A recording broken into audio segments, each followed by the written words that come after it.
Hello everyone and welcome to episode 30 here of the WMMA 5 series here on the channel. It's the modern day UFC save as far as looking at what the UFC would have been had not been for COVID.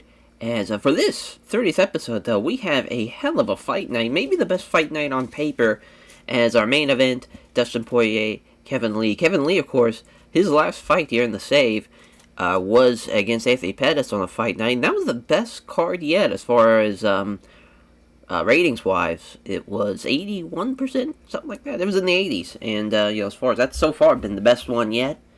So that's exciting to think that they got a chance to even do better than that. Just the way that card's looking, it is looking really, really good.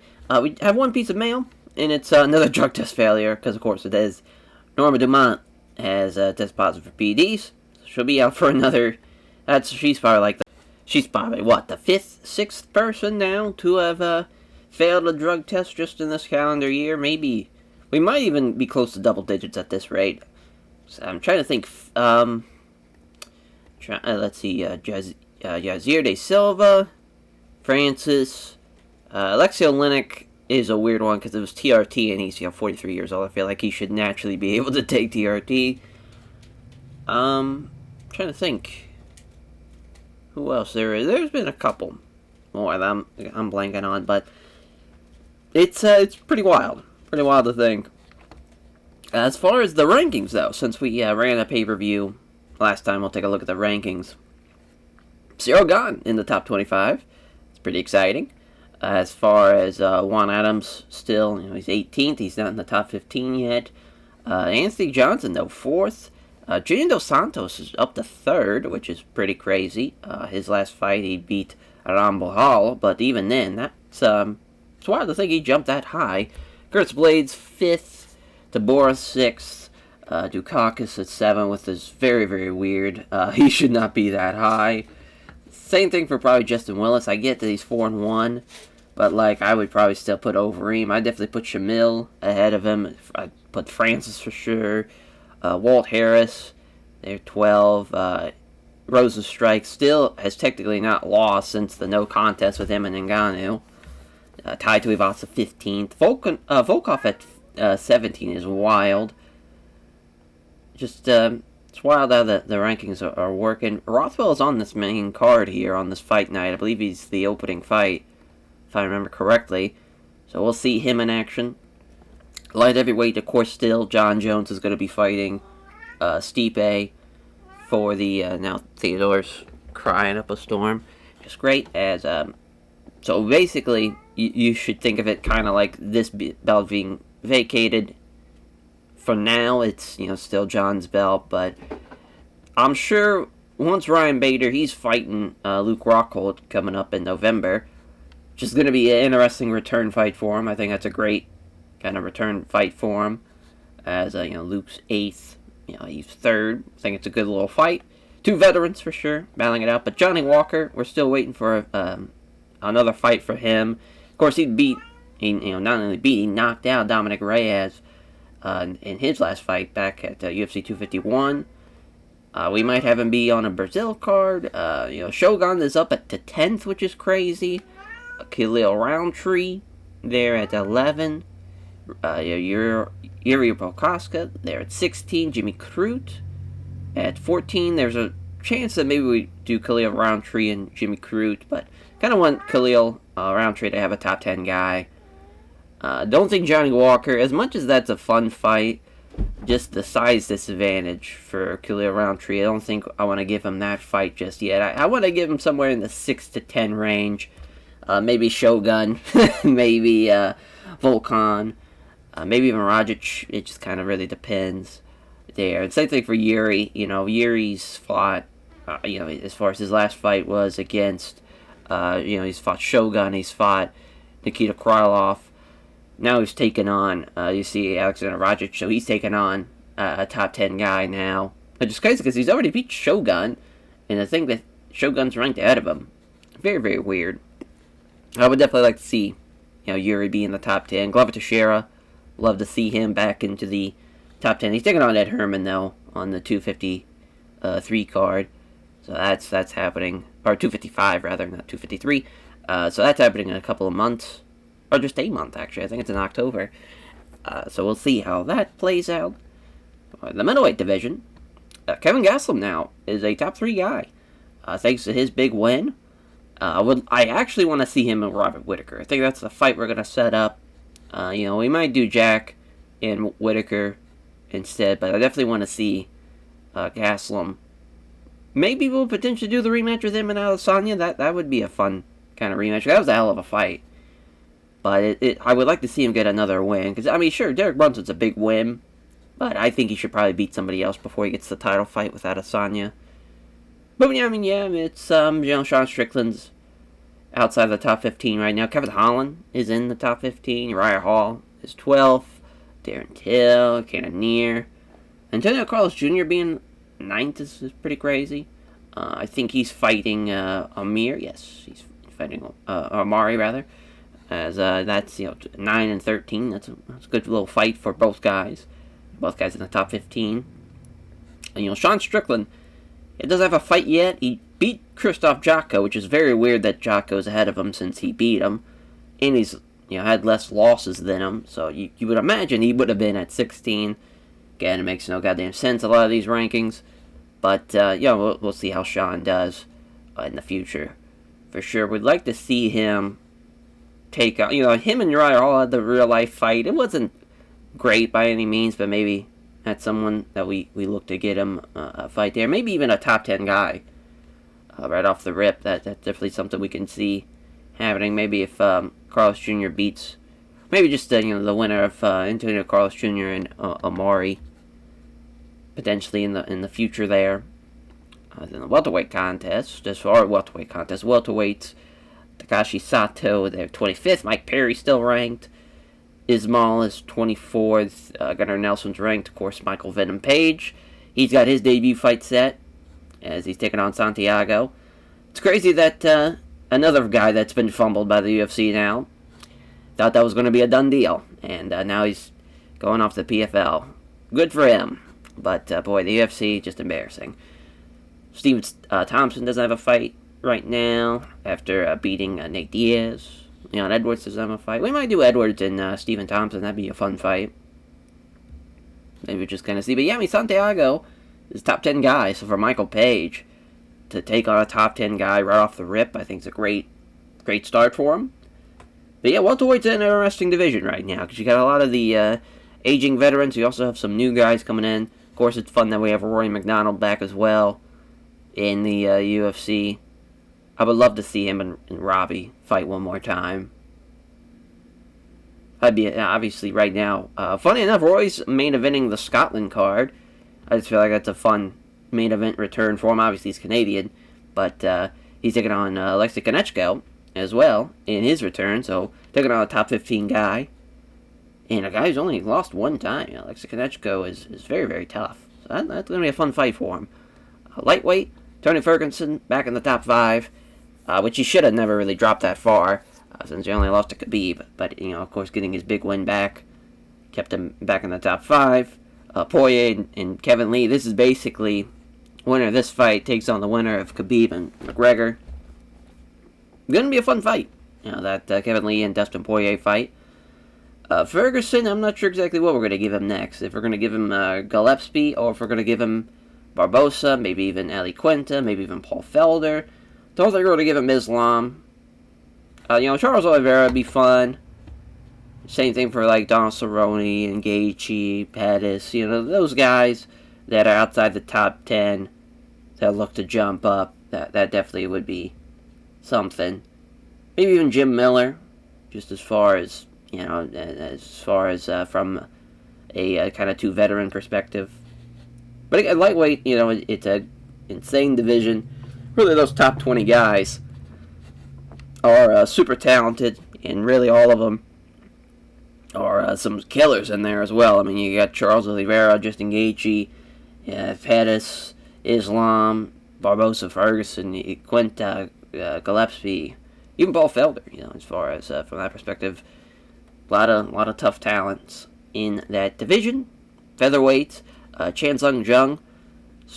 As far as it's weird that he dropped out of the top 10 after losing to Brian Ortega, But after his big win, he's 12th now. Not exactly sure what we'll see from him next. Against, as far as Renato is a top 5 guy now, which is very, very weird to see. Volkanovski should not be this low after losing to Holloway. Zabit and Arnold Allen, that is the co-main of the Scotland card. So that's going to be interesting to see how they do. As far as 18-2 to 6-1. Some absolute world beaters in there. And as far as Mirsad Bektic, it's been someone that's been very, very impressive. It's crazy that Jose Aldo is still a top 5 featherweight. Actually, right now he's the 3rd. So top 3 featherweight. Yair Rodriguez not being in the top 15 is very odd to see. Josh Emmett outside the top 20. Sadiq Youssef, we see him on this card. As far as he's taking on Jeremy Stephens. So he's taking on a top 15 guy. It's going to be exciting to see how the 5-0 in the UFC, at least, Sadiq Youssef's going to do. Again, somebody like Jeremy Stephens. We're not exactly sure what we have for Jose Aldo. He beat Yair Rodriguez back in July, which was very, very impressive. I don't know if we're going to give him potentially a rematch as far as, because for him, he's fought Max Holloway twice, and both times he got finished. I don't think we're going to give him Holloway for a 3rd time. Just don't think it's going to happen. It's crazy Aldo's only 33 at this time. Just a crazy, crazy talented veteran at this time. Calvin Kattar might be an interesting one if he beats Topuera. Jeremy Stephens, when he beat him, he was top 10. Topuera was going to be 6. So, yeah, potentially that might happen. And I think it's a fun fight, too, stand-up-wise. So, yeah, we'll see. We'll see that one. Bantamweight. Cejudo and Sandhagen, that is the title fight that's happening. Actually, I think it's the first pay-per-view of 2021 is that main event. Let me just take a look. Oh no, it's going to be at the 257 co-main. All right, so yeah, this is going to be the co-main. I was thinking it was the main, but no, this is going to be the co-main for the December card. Of course, the main's going to be John and Stipe. So that's a hell of a co-main now. Cejudo and Sandhagen. Winner of that's probably going to take on Garbrandt the way Cody's been fighting. We're going to give him one more fight, definitely for sure. Whether it's Jimmy Rivera or Yaya, it just kind of depends. We're going to have Faber and DJ Dillashaw fight on the California card that's happening in February? Oh, March. March, that's happening at 260. That's going to be exciting. Peter Yan, would like to see him rise up the rankings. Same thing for Ricky Simon. Same thing for Pedro Munoz. Dominic Cruz, I believe, is fighting Ray Borg. Yes, that's happening in January. It's Yadong Song, Cheeto, outside the top 15. Thomas Almeida. Sean O'Malley, of course, is 4-0 right now. It's crazy to think he beat Alejandro Perez back in July. So far, it's so good. 2 fights in the save, both knockouts. We'll see how he does. As far as, obviously, he kind of slow-rolled for a hot minute, not really taking on a lot of ranked guys. Right now, he's 22nd. I would like to see him. I don't know if we'll do the Cheeto fight so soon, but, that's a potential fight to see. Might see him take on somebody outside the top 25 again to end out the calendar year. Then the flyweights, as far as Roy Val and Figgy, now that Jazier De Silva obviously is out with his failed drug test, those 2 men will be fighting for the flyweight belt. As Magomed and Pantoja is the fight that's happening on this card. They're the co-main. Hell of a card, for this fight night, to think that you're going to see 3-4 and 2-3 in the flyweight and in the lightweight division, battling it out on a fight night card. Just giving away great fights for this fight night. Whoever wins this, taking on the winner of this, with Figgy and Roy Val. We could see Pantoja, as far as he lost to Roy Val, got 30-27 back in May, and he's lost to Figgy as well, so, a guy that's looking for some revenge.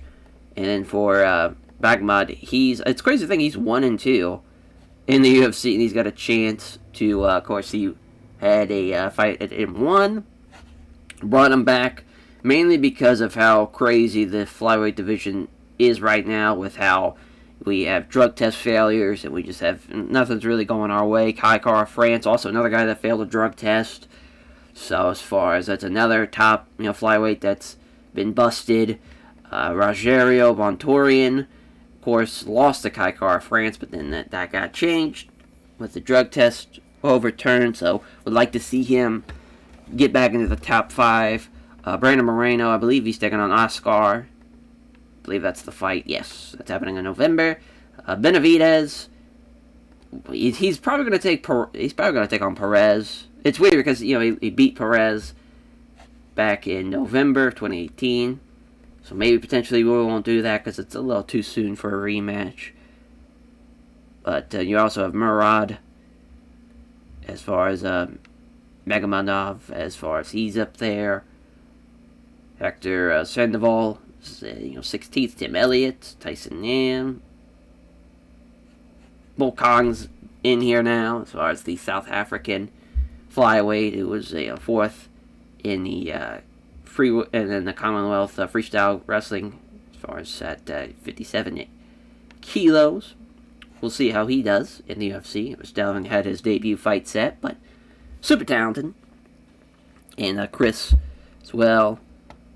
Here's it's crazy to think he took on Sean O'Malley kind of short notice. So as far as usually a flyweight, but has fought at bantamweight in the past. Because 5'7", he's a pretty big flyweight for sure. Because like Roy Val's 5'9", so he's even bigger. Of course, Figgy, we saw his bantamweight debut in real life, which went very, very well. In the featherweight division, as far as the women's side, obviously Amanda Nunes is the featherweight champion as well. Basically, her next fight will be the winner of... I don't think it's going to be Megan Anderson, because Megan, she beat Norma, and she beat Zara back last year. She needs like one more fight, really, is kind of the big thing with this. As far as... I don't know if we'll have her take on Rocky next, if we'll have her take on Leah next. Probably Leah, just the way things are going. Maybe even Felicia Spencer, potentially. As, just a lot of things could definitely change as from that perspective. And the bantamweight side, on the women's side, of course, Caitlin Chikagan, we haven't put her back in flyweight, so we need to do that, actually. Let's go ahead and do that while I'm thinking about it. Yeah, we need the champ back in her division. There we go. It's very weird that we have to do it like that, but just kind of is what it is. Oh, well, hopefully, if we update it, hopefully it's... There we go. As, Aldana being 5th now. Durandamine was going to fight Juliana Pena, and had to pull out.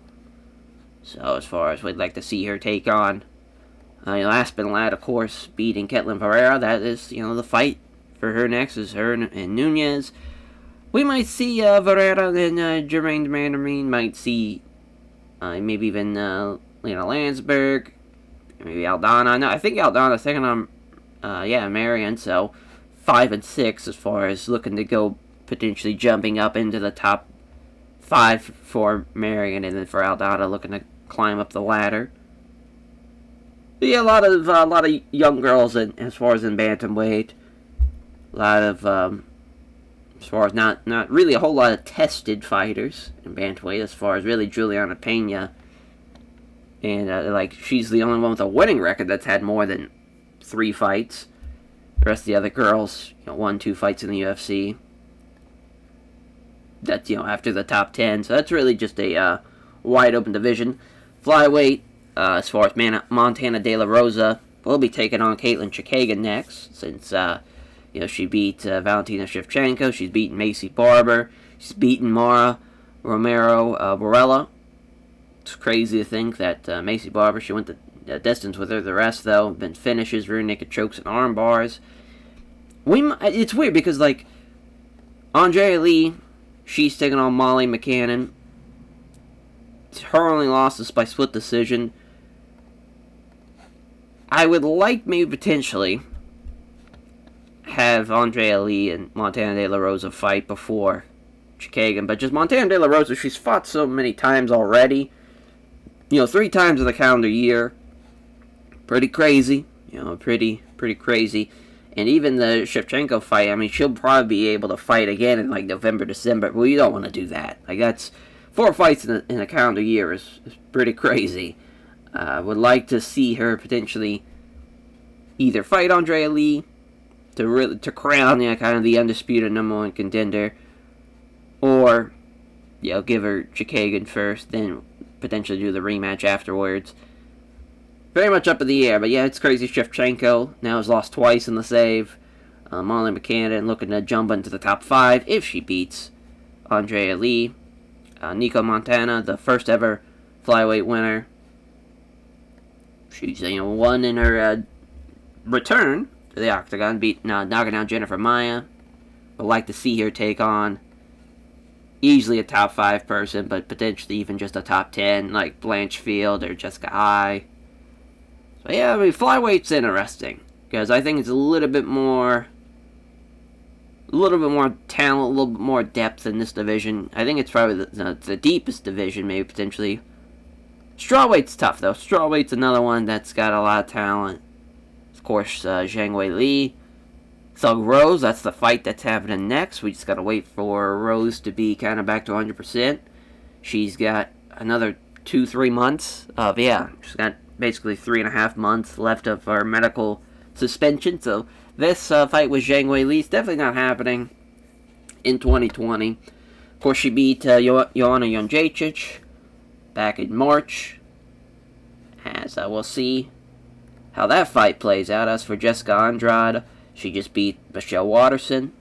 We'll probably have her fight Claudia. Yeah, I mean, Claudia and Jessica Andrade.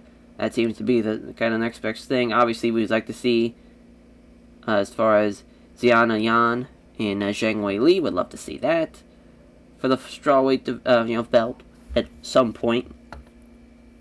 Obviously, Tatiana Suarez as well. Esparza did really well, actually, in her last fight against Nina Anierzov. Surprised she didn't really jump up that much since she beat Nina. Nina's still 5th. You'd think she would just jump up to 5th, but alas, it's not the case. Oh yeah, that's just kind of the rankings. So now we can go into the actual card. Dustin Poirier, Kevin Lee, our main event. As far as Kevin Lee, 27. Dustin Poirier, 31. As far as 13-5, 18-5-1 the UFC. It's, as far as we're fighting, and I want to say it's Michigan, yes. So a hometown favorite for Kevin Lee, the Motown Phenom, looking to get this big win and to become the #1 contender officially for the lightweight title. And he takes on McGregor or Khabib, and that's a big money fight, for both guys. When you think of not only a title fight, but some of the top names in not only just the whole company, but in the fight business. I mean, you're talking easily $1 million pay-per-view buy rate. You're gonna make a shit ton of money when you take on somebody like that, and that's a lot of momentum for both guys going into this fight. Really, for Poirier, you had the one fight in the save against Francisco Trinaldo, but he's fought Khabib in the past. Fought him back in September, lost. Got finished in the 3rd round. It's a big fight. It's a big fight for Poirier, though, to have a chance for a rematch on his mind, revenge on his mind. For Kevin Lee, though, has not fought Khabib, has not fought McGregor either. We'll see. We'll see how it does. Obviously, in real life, we've seen Dustin Poirier would take on Conor McGregor, so that would be a fight that's happened in real life so far, being able to take place here in the save.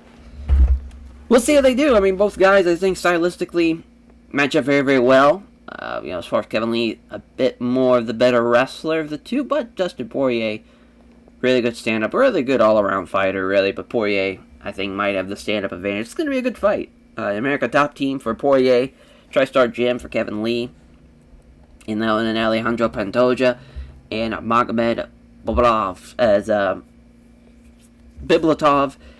16-2, losing record in the UFC, which is very, very weird, but wrestling Kimbo style and Muay Thai Brazilian Jiu-Jitsu style for Pantoja. Of course, Pantoja becomes the flyweight champion of the world in real life, but right now he's taking on a very, very tough flyweight. 2 of the best flyweights in the world here on the co-main, 7th and 8th in the world. As far as for Pantoja, this is a big fight for him. Big fight. To be able to potentially get back on the right track. Losing to Royval. He's lost to Figgy. As far as 2-2 in the past 2 years.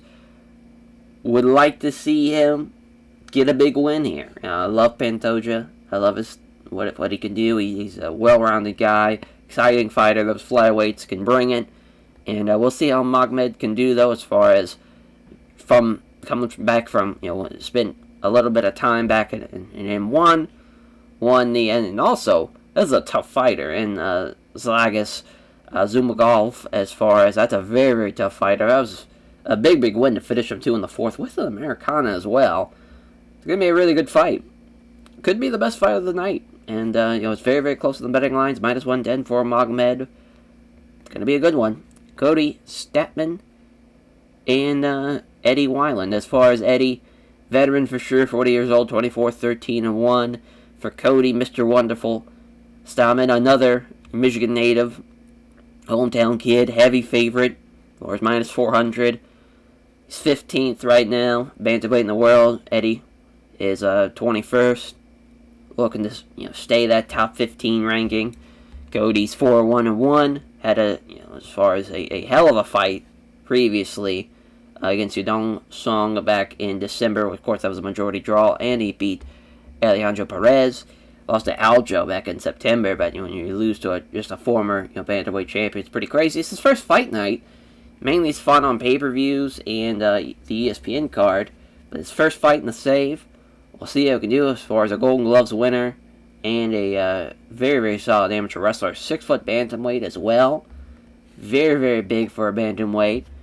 As for Eddie Wineland, 5'7", 6 and 7th former WEC bantamweight champ. That at one point was a very top bantamweight in the world.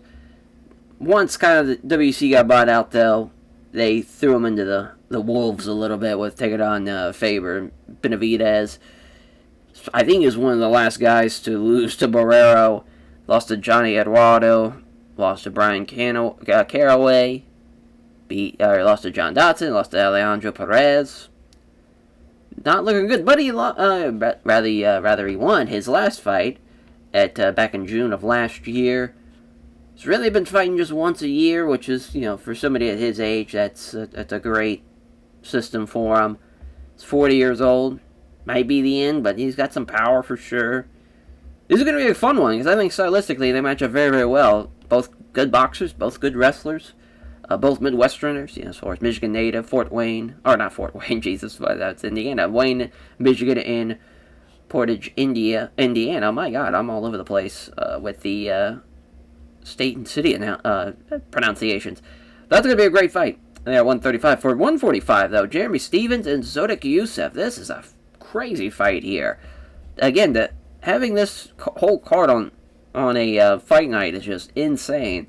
Zodek Youssef and Jeremy Stephens. Zodek Youssef has taken the featherweight division by storm as of late. 5-0. He's taken on a top 15 guy, though, in Jeremy Stephens. Jeremy Stephens, he's fought some of the best in this division for a long time. Not looking too hot right now, though. Hasn't had a win in a couple of years. Since February 2018, he knocked out Josh Emmett. But he lost to Aldo Zabit, had the no contest with Yair Rodriguez, then had the draw with Yair Rodriguez, which I don't know how he's unanimous draw and it was a loss, but I think that's not right. I feel like that's not right, but maybe I'm wrong on it being a loss for him. I think it was... Yeah, that definitely should be a draw. But yeah, Calvin Kattar had his fight in the save here back in March, which Calvin Kattar kind of ran through him with the first round knockout, TKO finish. It's going to be interesting because Jeremy Stephens, I hate to say it, he's fighting for a job. As far as if he loses here, it'd be 28-20. Even though he's an exciting fighter, it'd be time. He hasn't won in a couple of years. Zodek Youssef's a very tough fighter, but he is the favorite. It's Jeremy Stephens, -330. So he might be the one to stop Zodek Youssef. And but this is a big fight for him. The Big Ben Rothwell taking on Salmagueri Rozlov, as far as the Russian heavyweight, with the wushu Pinkerton style. making his debut in the UFC. Heavy favorite has been Rothwell, though, minus 750. Jesus, Murphy. As far as that is pretty crazy. Of course, Rothwell has his own camp. Lost to Fabricio Verdun back in April. He was on a bit of a skid there. The Stefan Struve win really changed the trajectory for him as far as losing to Fabricio Verdun. He's 38, obviously a veteran in the heavyweight division. He's fought 14 times. Would be the 15th fight for him in the UFC. Looking to get a winning record in his UFC career with this one if he does in fact beat Samagiri. As far as he has fought, he beat Tanner Bozer back in Moscow at ACB 90 back in November. We'll see how he does. As far as for his first fight in the UFC, it's a tough one. And Chaos Williams against Claudio Henrique de Silva. It's a 170 contest. Detroit, Michigan native for the Ox fighter. Chaos Williams. Chaos is a favorite, no surprise. Crazy he lost in his debut here in the save. Because Chaos looked like he was going to be a ranked welterweight. Well, he ended up being a ranked welterweight at one point, but as far as looked like he was going to be somebody that was going to go on a bit of a tear, but he got knocked out by Abdul back in April in the first round. So he's back looking to get his first win in the UFC and his 10th victory. Taking on a veteran in Claudio Henrique de Silva, dangerous grappler though.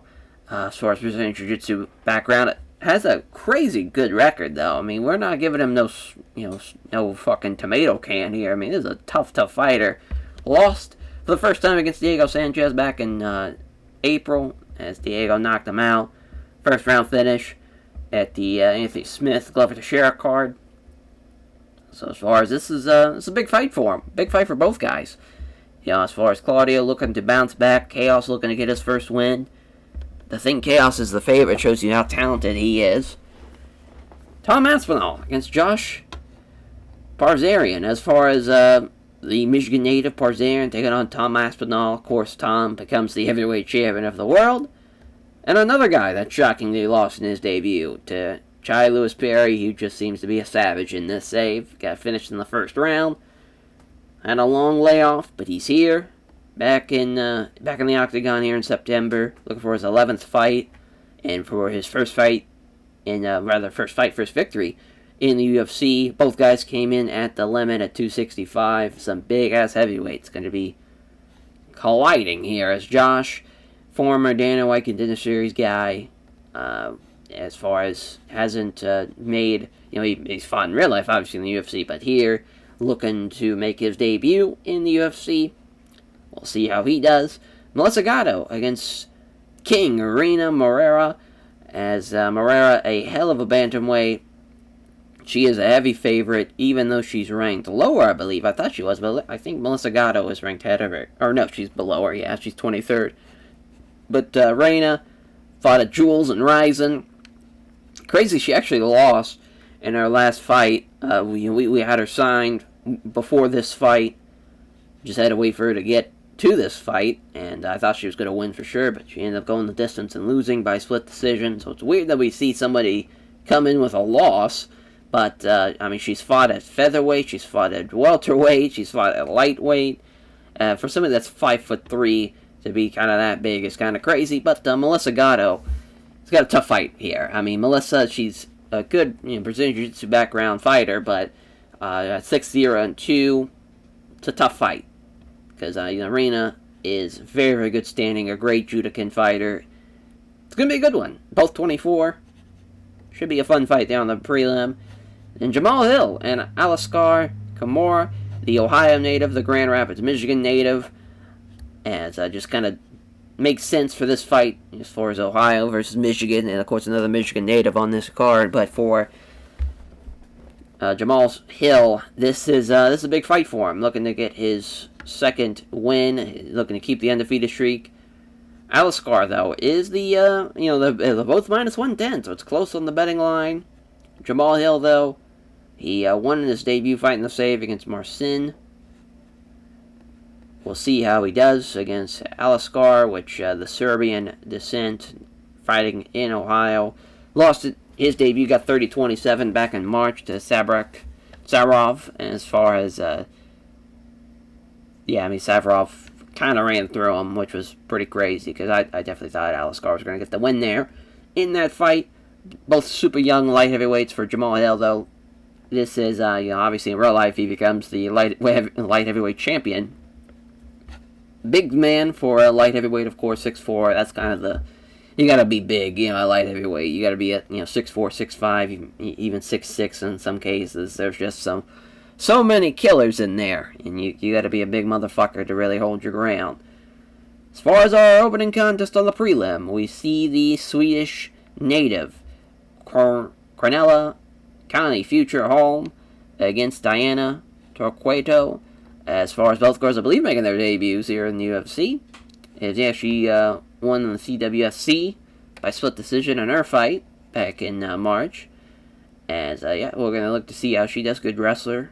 As far as, the Swedish native, 31 years old, looking to make a big splash in the UFC. As for Diana, she is another one that is, as far as making her debut, 11-3. She's fought a jungle fight. She, of course, you saw she won a fight here in the save against a local fighter. So obviously, that was going to be a clear, decisive win for her. But she's the underdog for sure against Cornella Holm. We'll see how she does. So, both girls have fight camps to their names, and it should be a really good fight to kick off the prelim. I mean, two of the best pound fighters in the world, looking to see the new number one contender in the lightweight division. Dustin Poirier, Kevin Lee, both men have finished 3 of the last 5 opponents. Main event for the 8th and 7th time for Poirier and Kevin Lee, respectively. As far as the UFC cards, Lee trains at TriStar Gym. Poirier is 1-0 against other members of that team. Poirier is the underdog. One backer on the Blurcats app picks with Mark J. Then Magomed the Gladiator Boblatov against Alexander the Cannibal Pantoja.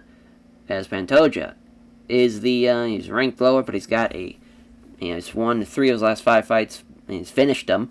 He's the favorite on the Blurcats app picks, just barely. This is going to be a really good fight, though. I cannot wait for that flyweight contest. And Mr. Wonderful, Cody Stamann against Eddie Weiland, as Weiland 21st. Cody's 15th, as Weiland's finished 3 of his last 5 opponents.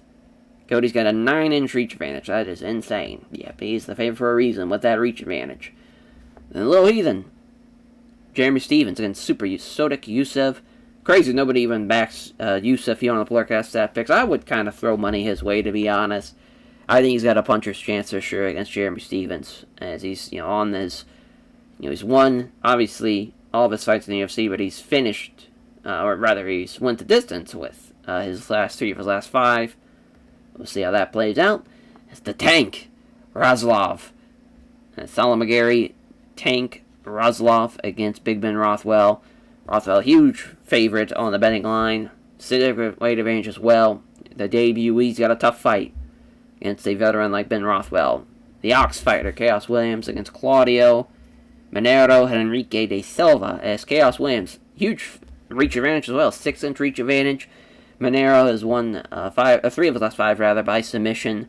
If it goes to the ground, he's got a good advantage, I think, but Chaos, I think, is going to knock him out in the first. We'll see. As Josh Barzarian making his debut against Tom Aspinall. Aspinall's the favorite.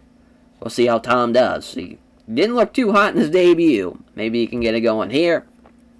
As Reina and Gano making their debuts. King Reina is the huge favorite on the betting line. All the Blurcast staff picks. She'll definitely be a top 10 bantamweight by the end of the year, I think. She's going to be incredible. And then Jamal Sweet Dreams Hill is the underdog against Alaskar Kamor. That is kind of crazy to think about. Then Diana Torquato against Cornella Connie Future Holm. Holm is the favorite. Both again making their debuts. No surprise there. Holm is the favorite for a reason. She's going to be super tough to beat, but we'll see though. I mean, the women's division, it's a bit of a crapshoot. Both girls 5'5", both girls weighed in 125. See how they do. Herb Dean's our referee. Cage side judges, here we go. They touch gloves. Jab is wide. She catches Holm with a right hook though. Now, Holmes got a hold of her, though, looking to get her up against the cage. Maybe it put... Oh, no. Look at Diana, though. She's fighting her. Trying to get her up against the cage here. Oh, and now Torquado's up against the cage. Next minute, each other, just hitting each other short punches.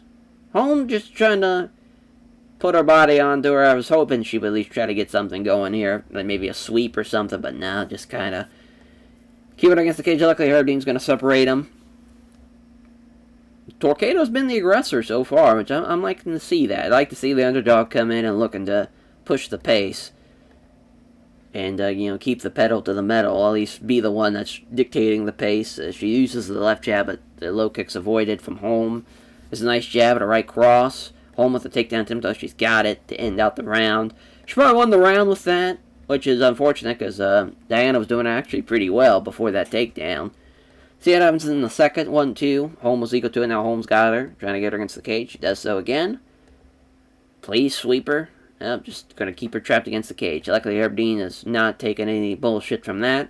Jab lands. Big right to the body fails. Off target with a... she tries to go to the body, but the sharp hook is off target to the body. Now Holm again with a clinch. Again going up against the cage. But Diana stops her this time at least. Doesn't stop her there.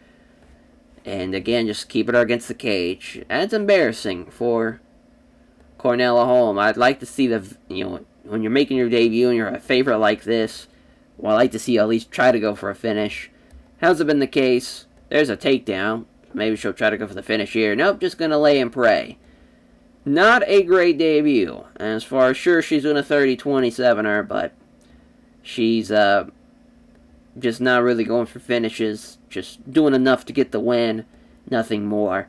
As she's not giving her opponent any room to work with. There is Diana's trying to get something going from the bottom, but I don't think it's going to happen, unfortunately. Herb's going to stand him up now. Holm's getting tired. Big right hand from Diana, but not really doing anything off the power of that hand. And now Holm gets over again to end out the round. 30-27. No surprise on the win, but just a poor fight, though, to kick off this prelim. And that's pretty much all of our Cornella's fault as well, so that's pretty bad. She wants Miranda Maverick, though, so that's a tough fight for her. We'll see if we can make that happen, but she praised her team at Frontline Academy, all very responsible, all of her fans coming out to support her. As we'll see how Jamal Sweet Dreams Hill does against Aliskar Kamor. Mark Otto's the referee. Cage judges here. It's Hill, the Michigan native. We'll see how the Michigan fighters do. It starts with him. As they touch gloves, they come together. There's a right hand. Left jab from Kamor, but he misses the low kick. We're going to take a swig for the working man.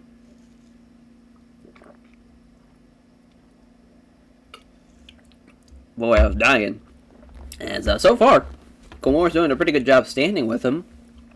Now Hill with a one punch, and then a sudden flurry lands a low kick. Still pressuring him now. Feints, connects to the jab, then catches him with the left hook. Pair of jabs in exchange. Right hand following the leg kick, misses. Hill initiates the strike exchange. There's two left hands on the counter. Falls for the clever feint. Does Kamor. Now there's a right jab and a low kick rather than the legs. Kamor misses the big right hand. Another counter. This time from Hill is a few quick right jabs followed by a left cross. Two counter left jabs from Kamor. Comes in fast with four quick punches. Misses the left body kick though. End of the round coming up. So far Jamal Hill's doing a really good job. Went for the combination that ended with a spin kick. Doesn't land it though. Jamal Hill is already getting tired. Kind of jab from Kamor. There's a two right hands in a straight left from Jamal Hill. Jab, right hand taking on the gloves. Jab and a leg kick from Hill. That's the end of the first.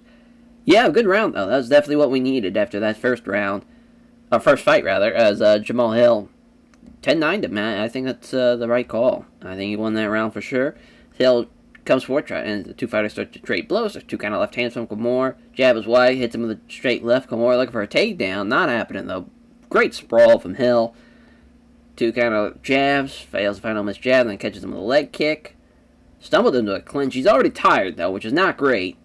Jamal Hill definitely needs to get his stamina up, because you're not going to do anything in this division if you can't even fight past halfway through the second round.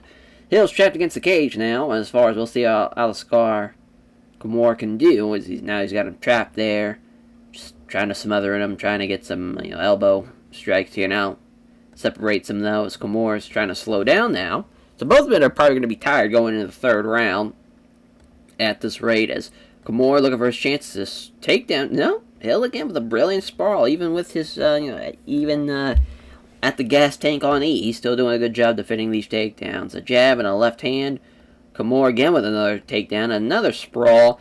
I would say, no, well, they're going to give it to Kimura. I thought it was 10-9 Hill. I guess he did outstrike him.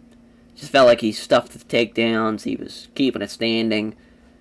Felt like he won that round. That's just maybe me. But he's got a dead even. I got a 2-0 Hill. We'll see what the final round. That's a brilliant takedown, though. Gets the big takedown. Finally, his first one in to begin the third. Some big right hands. He'll have to deal with them comfortably now. Punching on the gloves. Fires away with punches. Doesn't take it in, do damage, though. Trying to pound on Hill. Now they're going to stand him up with 1:40 left. Kimura is getting to the deeper reaches of the gas tank now. There's 2 counter jabs. Straight left from Hill. As Kimura misses the big right hand. Here comes a right round kick to the body after the right jab. Now they just, shatter into a clinch, looking for a takedown. He's got him here again. Outscore won that round now. So it's either 29-28, Outscore is 29-28 Hill. We'll see. 29-28 for Outscore Kimura. So, does in fact get the win. Does Outscore. Tough break for Jamal Hill. I really thought he had a good fight. First round he was dominant for sure. He just got tired. If he didn't get tired in the second, probably would have been a different fight. Third round, he couldn't stop the takedowns anymore. And still, it was a good performance from Outscore, though, to get his first win.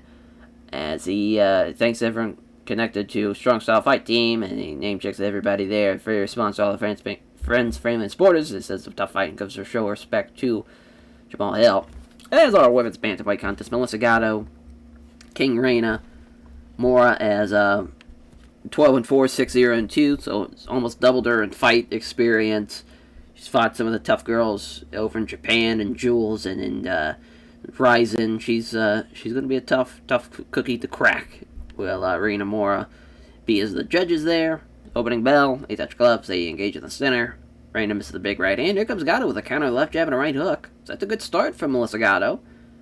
Gatto doing a good job countering. There's a jab and a quick kick. There's a left hook from Reina. 1-2 from Gatto. These girls are getting after it. Big right cross from Reina. Pair of jabs. There, pair of left jabs. Also a left kick to the body. Good stuff there. Gatto misses the leg kick. It's kind of the left hand. Left jab. Misses the big right hand, though, from Reina. As Gatto with the jab misses the right hook. Reina slipping past the right hook. Counters with a quick left jab and a right cross that just misses. Exchange strikes doesn't produce any damage there. Gatto counters the right hand with a right hook. Just connect the left jab, hits the right hand, does Gatto. There's a jab that misses, hits the right cross, does Reina. Right hand with a jab, or countering rather the right hand with a jab and a quick kick to the lead leg, does Gatto. Gatto with another counter, it's a right cross here. Gatto's getting tired though. They meet in the center to end out the first round, slipping past the right hook attempt from Reina with a left jab and a good right hook from Gatto. Hell of a start from Melissa Gatto. She won the round. According to the fight metrics, it definitely is her round. So looking like an upset. Looking like she's going to play the spoiler role for Miss Reina here. We'll see. The heavy underdog getting that first round. Huge.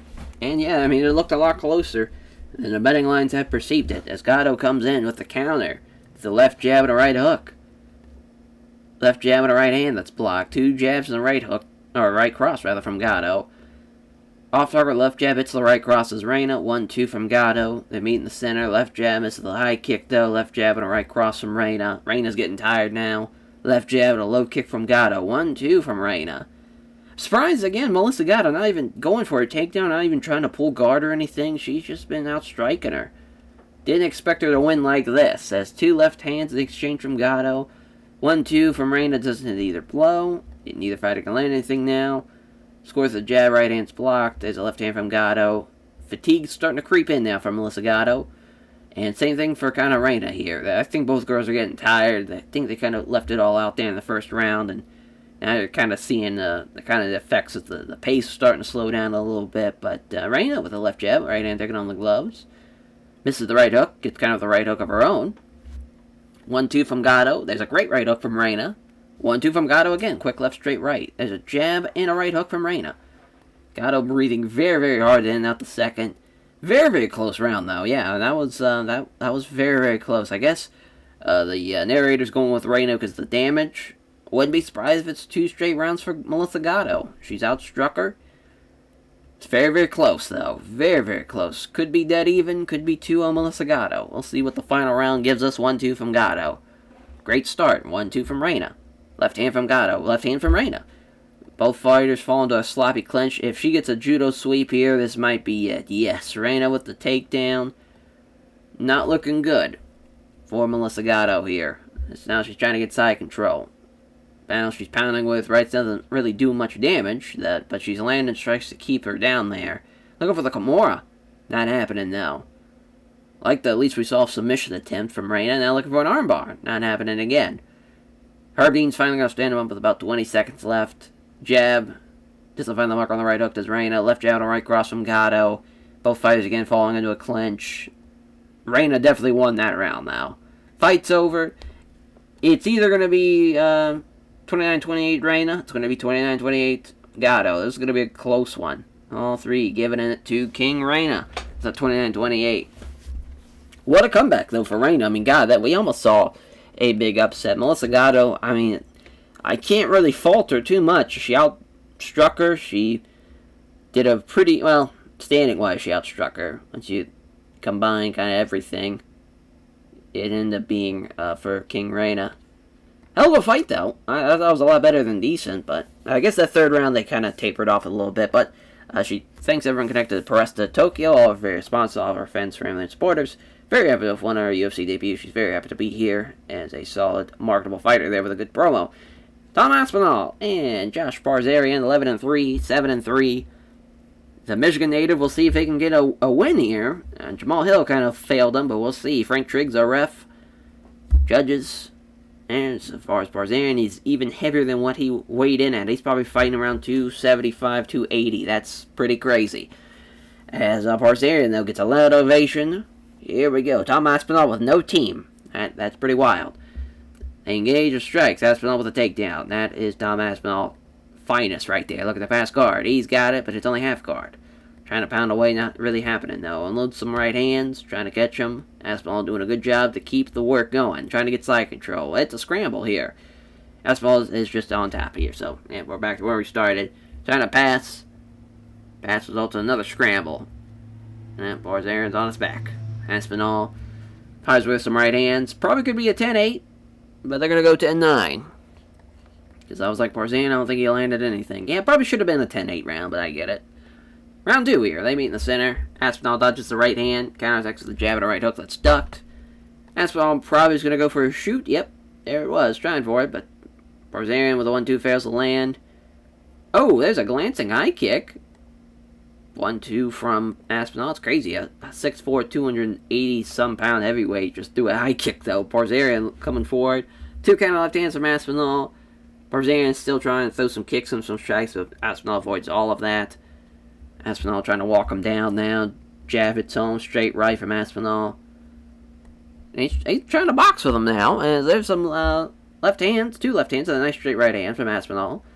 Dodges the right hand. Counterattacks with a good right hook. Aspinall still coming forward with a pair of jabs. 1-2. Doesn't land either blow. This has definitely been the longest fight of Aspinall's career so far. Both guys swinging and missing. I'm very surprised this made it to the 3rd round. Especially with how that first round started.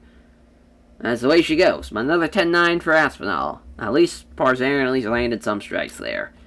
So a better round, but still not great. Barzarian needs a finish. As Aspinall may even try to get in a shot here. Barzarian doesn't trouble his opponent with a combination ending with a high right head kick. And he even catches that head kick. So now, Barzarian on 1 foot trying to stop a takedown. That's not happening. Aspinall maybe will go for the finish. We'll see. He's able to pass, but, or he isn't able to pass, rather, thanks to the great defense from Barzarian. Tom doing a good job, though, so far, keeping up with what he was wanting to do. Keep him on the ground, looking for a finish. He's got it! Americana in the 3rd round. Holy shit. Gets caught with Americana. Great win for Tom Aspinall, though. Love to see the finish in the 3rd. First win in the UFC. Hopefully he gets a fight camp now, and he wants to take on Rafael Pizarro. It's interesting. Yeah, I mean, obviously we know how talented he is. We just need him to, get those tools that he's got. Big frame, great striking, great takedowns. He's got the ability for sure. Just got to put it all together. So our final prelim contest, our main event in the prelim, Chaos Williams, looking to be the first Michigan fighter to win tonight. So far, it's not been their night, as Chaos Williams taking on Claudio Henrique de Silva, though. This is a very, very tough fight for him. Very, very tough. Minus 360 is kind of crazy, because I think it's going to be a lot closer than what they're giving credit for. Frank Triggs, a referee, though. Judges there, roar from the crowd here. Williams in there, as the Detroit native, is hopefully looking to stuff this takedown. Not happening. They'll get a single leg. Does Monario. And it's a scramble, though, already. As Williams is able to drive him against the cage. Oh, there's an elbow to the face here. Well, he's pressed against the cage. There's a short uppercut. Looking for a trip. And we're back down to the mat. Oh, well, he just ends up being seated, so he's still got him in a waist lock, but he's pressed against the cage, trying to get a more dominant position, and he's got a mount. Oh, no. A couple of nasty-looking punches that have clearly hurt Chaos Williams here. Wow, and now he gives up his back. Not looking good. Rear naked choke potentially coming in. And he's blocking the hooks, though. Chaos is fighting him. God damn, Chaos is going to hang in there, potentially. Oh, yep, still fights it. Wow, well, I mean, he got 10-9 for sure. Lost that round. Not great. Not a great start, but that's a tough, tough fight. Tough fight for Chaos Williams. Both fighters moving and engaged with the right hand from Monero. Oh, there's a right hook that probably knocked him down. Smashed his fucking nose. Oh my god, broken nose. Knocks him down. Look to finish the fight here. And there's some heavy shots from Chaos, and that is what he brings. Is Chaos indeed. My god, what a win, and what a comeback for him. Great fight for Chaos Williams. That's a big win, too. Tough break for Claudio Henrique de Silva, though. Had a great first round. Gets caught in the second, and he gets fucking obliterated with one strike. Tough break there. As yes, fantastic fight, career highlights, as he hopes the fans enjoyed it. Hell of a main event for the prelim. As he thanks all of his sponsors and fans. And on to the main card now.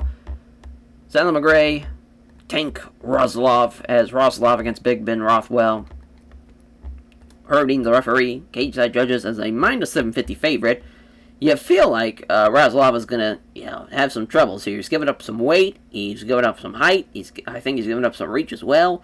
They touch gloves, both fighters come together and strike. There's a burst of strikes, neither fighter gets caught with anything though, and both fighters are just swinging and missing to start this fight off. Not a good start. There's some strikes now, some kind of left hand from Roslov. 1-2, Roslov avoids it, though. This is the right hook. It's kind of the jab, but a solid right hand from Tank here. Roslov doing a good job countering that. There's a left hook now. Good right hand from Rothwell. Oh, and he rocks him with the right hand. Roslov's in trouble. He's backed off, looking dazed here. Trying to finish the fight with a good right hook here. Just misses, though. They engage. Left cross from Roslov. Jab fails on the body shot. Now there's a cut underneath Rothwell's eye. Big Ben's getting tired. Roslov still fighting now. Here's a good counter. Pair of jabs followed by a right cross. They engage here. Off target with the jab. Scores a left kick to the body. Hits a pair of jabs, but the right cross is blocked. Misses the head kick now. This Roslov can't hit the right cross. Both guys are just swinging here. I mean, you're seeing head kicks now coming in. Countering the right hand with a left jab and a right hook. And then we're going to stop the fight. Look on the cut. It's not a fight ender. So here we go. We're back underway, but the fight's already ending out in the first round. Both heavyweight fights have making it out of the first. You rarely get to see that. As, I mean, that was probably Big Ben round, but it was close. It ended up being a lot closer. As, yeah, I mean, I wouldn't say he's looking comfortable. He did his, the damage is what kind of changed the fight. If he didn't rock him with that one, probably would have been Roslov's round, to be honest. He cut him, he did some damage. He held in there after getting rocked, so we'll see what he can do here. As far as Roslov with another counter. Slipping past the right hook, counters the brace jabs, followed by a quick kick. Two combatants meet in the center. Roslov with a jab and a right hand. Another counter. And again, reopens the cut now underneath the eye. Roslov with a left hand, rather. Rothwell just kind of shatters his way into a clinch here, just kind of falls into it. But Roslov now looked like he was trying to push him against the cage, but Rothwell, very, very big dude, giving up at least 25 pounds. You can see the weight advantage not going Roslov's way with that one. Oh, now he's got him stuck against the cage. Knee strike to the side of the ribs. Trying to get some wrestling to prevent the Razlov from getting any space to throw. Razlov's doing a good job, though. Well, he was, and now Rothwell gets out of there. But he's on the verge of exhaustion. Razlov's getting tired. They're going to check on the cut again. Not a fight ender. Back underway. They got together and strike. Big right hand misses. Razlov looking for the counter. It's a left jab, but that also misses. Razlov misses the left hand exchange. 1-2 from Rothwell, but Razlov was equal to it. Left hand from Rothwell with a right cross. Ending the second round. I think that was Razlov's round. Yeah, 10-9 there. Comes down to the final round, and for somebody that's a plus 590 underdog, that's a good sign for him. They engage in the center. Went for the high kick. Not a good chance there from Razlov. Don't think the head kick was going to be the one that was going to find the mark. Rothwell missed with his right hand. Razlov dodges the right cross. Here comes the left jab, but the right hook's ducked.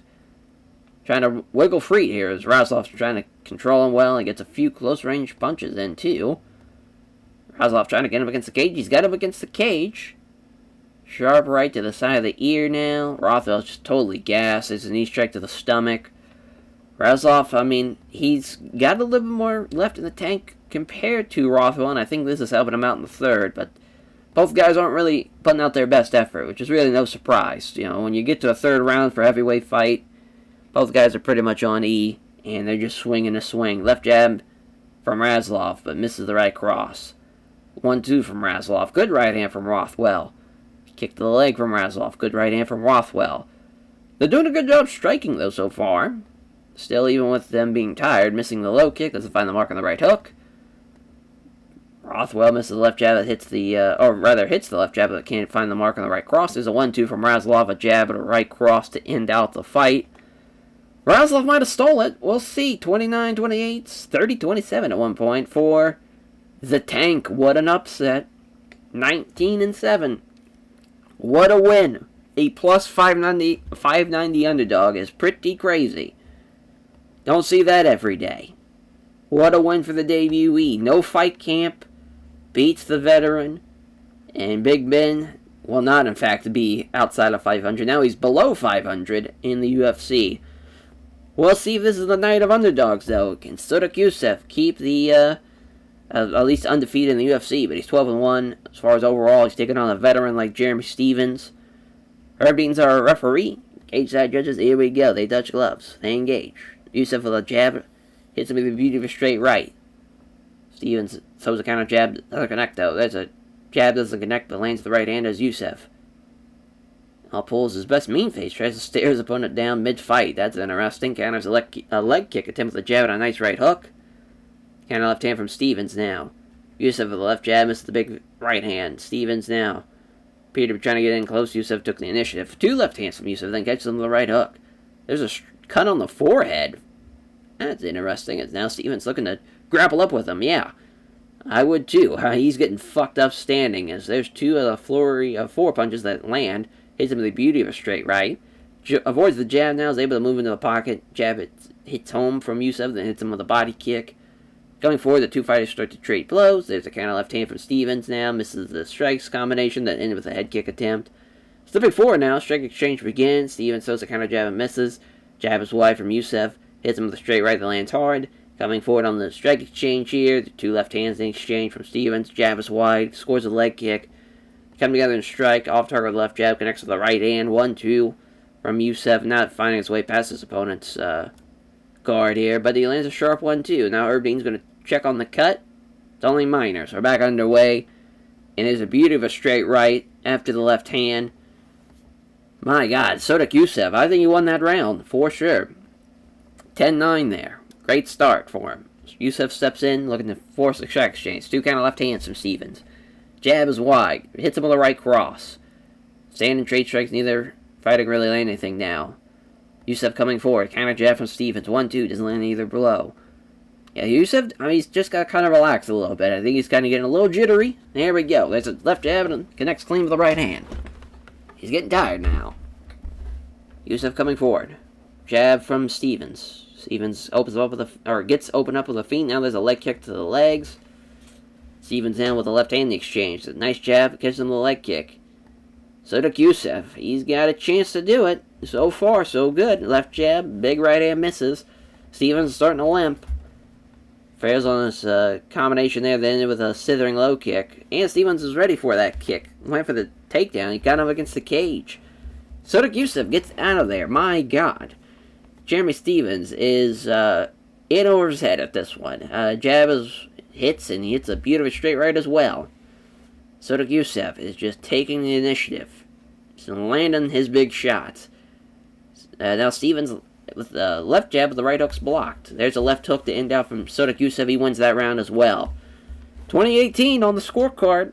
Jeremy Stevens needs to pull this one out. If not, well, his UFC career is over. He's got his final 5 minutes. See what he can do. Poirier trying to get in close, but Yusuf takes the initiative. Fails to find on his jab.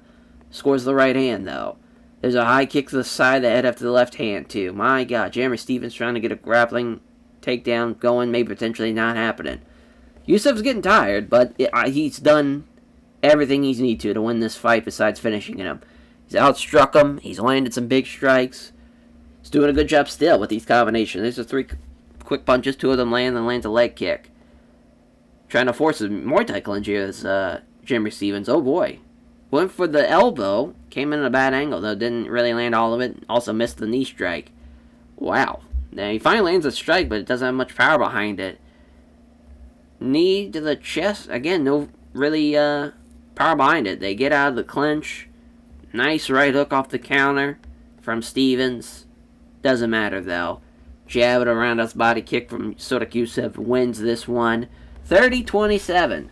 What a parlay you could have had. Just a 2-legger if you went with Sodak Yusuf and Tank in our previous encounter. That would have been quite nice. Quite nice. Super. Sodak Yusuf. What a win. Jeremy Stevens. Hey, it was nice knowing you. Use the name checked everyone at Team Lloyd Irvin. Is very responsive to all of his friends, famous supporters. I mean, Sodak Yusuf is a guy to watch out for sure. Incredible stuff. It's Mr. Wonderful. Cody Stumman against Eddie Weiland. Cody, of course, with a huge reach advantage. It's going to be a fun fight, though. I think it's going to be a lot closer than the betting line see it. Even with that reach advantage, I think Eddie Weiland, a scrappy veteran, a guy that's stylistically matches up very, very well with Cody. They both are great boxers, both great wrestlers. This is going to be a good fight.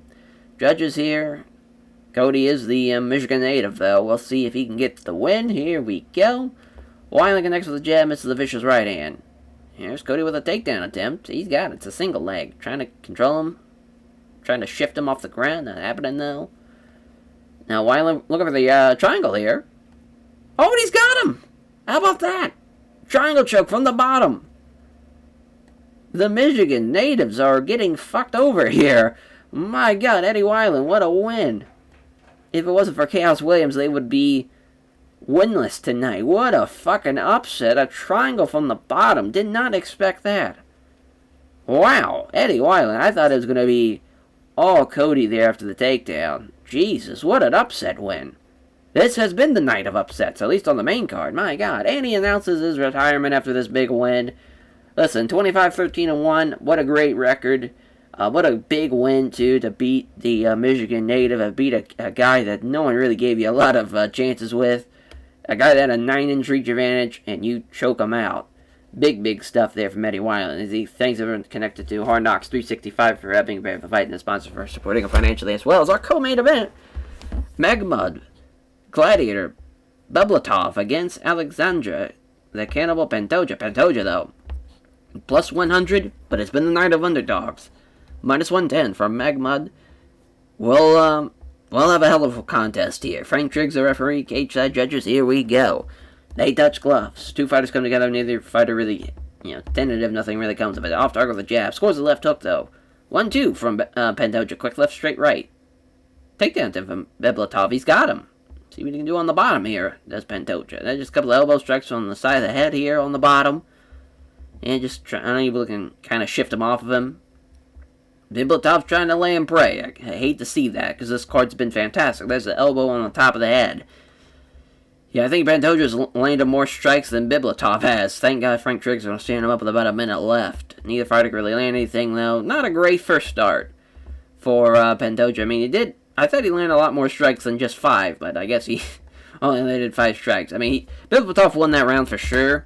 I would just like to see a little bit more action here. Oh, God. That's all we hit previous. I thought I somehow it skipped to the next round. That was hilarious. The Bibliotov lands a left-hand exchange. 1-2. Bibliotov was equal to it. Pantoja misses the right hook. Here comes a counter with a little quick left jab and a big right that just misses. Hopefully Bibliotov doesn't go for a takedown. The body kick gets parried away. Right hand taking on the gloves. Bibliotov glances up as corner, gives a thumbs up in response. That's interesting. Probably should be focused on your opponent. As the counters the right hand with a left jab and a kick to the lead leg. Misses the left hand in the exchange. Left hand. Big right hand from Pantoja. Bibliotov misses the big right hand. It's a glancing blow with a high kick from Pantoja. And there's a noticeable gash above the eye of Bibliotov. See what happens here. Pantoja, good instructions here from the corner, potentially, as he tries to return his full attention to the fight. His full attention should have always been on the fight, as counters the right hand with a left jab and a right cross that just misses. Pantoja scores the jab and a left roundhouse kick to the body. Pantoja with a good little combination, but Bibliotov with a good one, too. Misses the right hook. It's kind of a good right hook of his own. Bibliotov doing a good job so far off this this last half of this round. 1-2 from Pantoja, then scores a flurry of 3 punches and a leg kick. My God. Brutal stuff there. Pantoja again with a counter. Slipping past the right hook, attacks with a jab and a right hook that's afforded the last possible second. Connects a jab, big right head kick is wide of the mark, though, from Pantoja. Neither fighter can throw the strikes and land. Pantoja's off target with a jab, also misses the right hand. Misses with the right hand as Bibliotov. I think won that round. Yeah, 10-9 for Pantoja. We're dead even going into the final round. Corner gets to work between the rounds, trying to close that cut on Bibliotov. Trying to step in and strike here. There's a kick attack with the left jab. Catches him with the right hook, though. Now looking to clinch up with him. No surprise there. I mean, that was his best round when he was wrestling with him. He's got him against the cage here, potentially. Using his wrestling for pinning strikes from being landed, though. So, good stuff from Pantoja, but it's not looking too hot, though. And they're back underway into the center. So, Pantoja with a left kick to the body. Left hook, from Bibliotov. Bibliotov gets countered here with a glancing blow of a high kick after a pair of jabs. They meet in the center. Bibliotov, left jab, and doesn't find the mark on the right hook. There's a jab, misses the right hook from Pantoja now. Jab and a right cross that's blocked. Misses jab, lands the right hook there from Bibliotov. Left hand in exchange from Bibliotov. 1-2, doesn't land either blow. Counter jab from Bibliotov. Man, this would have been a great fight to see go 5 rounds. As Pantoja with a strike here. Counter left hand from Bibliotov. Fails on the strike combination with a slithering low kick, though. Pantoja's getting tired. Misses the big right hook. Gets counter with a leg kick there from Bibliotov. 2 left jabs. Misses the big high kick. Left hook from Bibliotov. That's a close round. They're going to give it to Pantoja. Yeah, he did outstrike him. I think it's going to be 29-28 Pantoja. We'll see. Oh, there's a 30-27 in there. Wow, so all underdogs have won so far on the main card. It's a good sign for Mr. Dustin Poirier as he wants the Brandon Royval rematch. I mean, it's set. It is set for that. Depending if he wins, it's either going to be Figgy or Royval against Pantoja. Dustin Diamond Poirier, the Motown Phenom. Kevin Lee, though. Can he join Chaos Williams as being the only Michigan winners? Maybe it's just for the main events, for both the prelims and the main card. But for Dustin Poirier, he's got a chance at glory once again for some fame with a lightweight title fight. It's going to be a fun fight. You know, Dustin Poirier, Kevin Lee, can't wait for it. Triggs, the referee, judges here. A loud ovation from the hometown crowd as Kevin Lee looking to be the next lightweight champion, potentially. As here we go, as Poirier with a pair of jabs the exchange. Flurry of punches that land from Lee. 3 of the 4 find their home, but nothing but air on the big right. Poirier with a right jab, left hand on the gloves absorbed. Left jab with a right cross from Lee. Counter left hand from Poirier. Counter right hand, rather, from Poirier. And jab is wide. Yeah, catches him with a nice straight right hand, though. Lee shoots in on Poirier. That's a good stop. Good stop of the takedown. Lee's got him against the cage now. Trying to get a double underhook now. Trying to take him down. There we go. He's got a double underhook. He hits that side control off the takedown. See what he can do as he's trying to connect properly. But Poirier was moving too much here. Trying to go for the knee to the ribs. Looking for the arm triangle. And gets blocked. Blocks it into full guard. Blocks it. And looking for his chance here to catch his breath. Lee is content to just throw a couple punches to the body. Looking for another knee strike. But Poirier was ready for it. And he's off target with the knee, so now he's able to use that fact to momentarily off-balance him and try to scramble. Lee's up first, though, so Poirier's quickly grabbed against the cage. That's the elbow to the face here. Now he's looking for the more tight clinch. Looking for the underhooks now. Looking for the takedown. Again, sweeps the legs. Great first round. Oh, but Kevin Lee looking for the guillotine to end it out. Nope, not happening. Oh, it's applied, but he's just not going to tap. Wow. Good shit there. Hangs on. Saved by the bell. Might have gassed himself trying to finish the fight in the first. Poirier survives, but a great start for Kevin Lee. But that might have cost him trying to gas out the arms there, looking for that guillotine. Left jab and jab and a right hand. Takedown attempt from Kevin Lee. He's got it. Oh, he's gonna lay and pray. Don't want to see that. Looking for the arm triangle from the bottom. Or not arm triangle, just an arm bar from the bottom. Not happening though. Looking for it again. Not happening. Poirier's still trying to get something going. He's trying to make the fight exciting. Kevin Lee, not so much. Rinse and repeat. Another single leg. Poirier is scrambling. Poirier's up to his feet first, but Lee grabs him. Looking for another takedown. It's a short struggle, but Poirier just does not have the energy anymore to defend these takedowns. It looks like he's on his hands and knees. Lee fires away with punches, doesn't do anything, and now Lee's got back control. Oh, he's too slow, rather, but he's still got back control. Trying to get him against the cage, not happening. 10-9 from Lee, but, it's weird. Like, he's doing enough to, control the fight, but he's not really dominating Dustin Poirier or anything. It's, there's definitely room left for Dustin Poirier to make a comeback here in the third.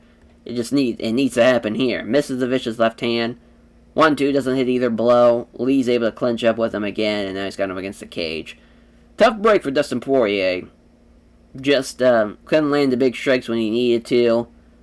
Just getting smothered. Kevin Lee was just trying to just do enough to win, not really trying to finish the fights or anything. Lee's starting to move well. He's still moving well, rather, but he's breathing a little deeper now. Poirier with a nice combination here. 2 right jabs on straight left that lands hard. Oh, and he rocks him. He's in trouble. He's Kevin Lee. Punishes him with a straight left. Ducks the head kick. Oh, man, that would have been a fight ender if that would have landed. Lee has managed to clear his head here, but that's a great chance for Poirier to keep going. Right jab and scores the leg kick. Here we go. He's starting to tee off now. Poirier with a quick flurry of combinations. 4 of the 5 land. Another midair on the big left, though. That's good stuff from Poirier. He won that round thanks to that. So there we go. He needed that. If he can win this 4th round, they'll be all tied up going into the 5th. Here we go. Lee comes in, willing to get some strikes. Gets close enough to wrestle here, potentially. As Poirier with a jab, fades the big left. And he's got his chance to clinch up and take him down. He's got him. Can't stop the takeover there. As looking to pass. But it's a scramble as Poirier's trying to get back up. But Poirier's on his back. So we're back where we started. Trying to get past guard. Poirier doing a good job looking for the armbar from the bottom. Not happening. Trying to keep his guard secure again. Toasts out some punches. Lee avoids them now, but Frank Drake's going to stand him up with about 1:20 left. Oh, there's strikes from Poirier. It's a good combination. 3 out of 5 land, but nothing but down on the big left. If he can land a big strike again, that'd be nice. Here we go. Nice straight left hand. Kevin Lee grabs him. Got him against the cage.